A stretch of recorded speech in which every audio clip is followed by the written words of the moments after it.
insane, and like everything is sort of like it totally engages with the idea of the religion in Zimbabwe. What does it mean? You know, like especially the contested area of new evangelical religions. You know, and the fact that they abuse people. You know, like, and then you know he's a very experienced. I mean, he's been carving since the age of 5, right?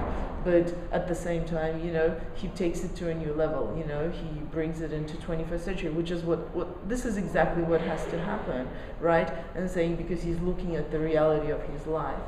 And that's what we're trying to articulate, saying let's bridge this connection because you're some of the best trained art professionals, because nobody gets trained as well as these guys. This is stone as well.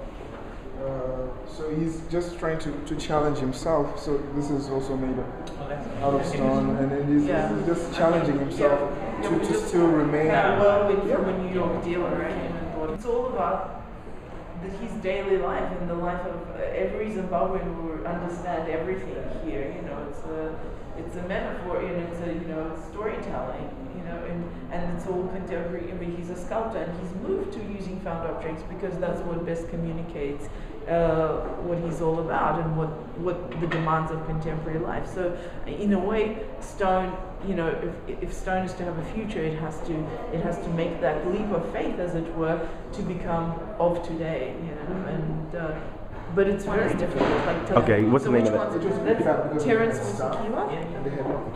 Terence Musikiwa. Okay. And Moffat Takadiwa. Also the same. Moffat Takadiwa. Okay, what's your name? Valerie Cabo.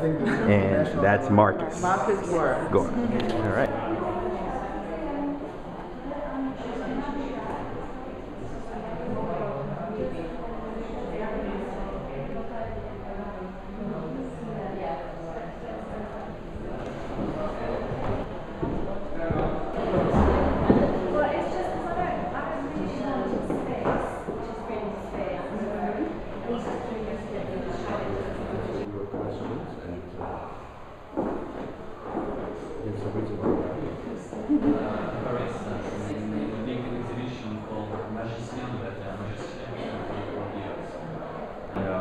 What we're trying to do is bring art from kind of New Guinea, Haiti, Bangladesh, Mali, all these places that people weren't looking at, and kind of expose that art to people in London, give it a platform to get wider exposure.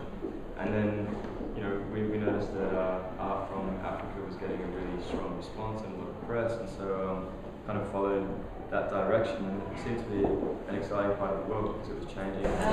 So MIA Gallery started 3 years ago and started to sort of juxtapose emerging established artists from all around the world, and so we represent artists from Africa, Middle East, Europe, America, and so just to, of course, with a little focus on Africa. And so, I forgot, and Caribbean. He's another artist who did the sculpture. Okay. Say hi. Zach Obey. So this show, I wanted to present artists that were African in my own terms. African by adoption, African by birth, African by marriage, and so just to go through the artists, I'm going to start with the stunning Maimouna Gelesi. Maimouna Gelesi is Italian born. She's Italian. She converted to Sufism. Sufism, yeah, it's a light practice of Islam. So it's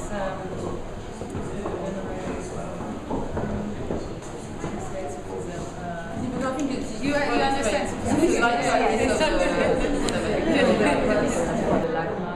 And the youngest one, Justin, who's from South Africa, and is doing a collaboration with an albino model whose name is Tonda Hopa.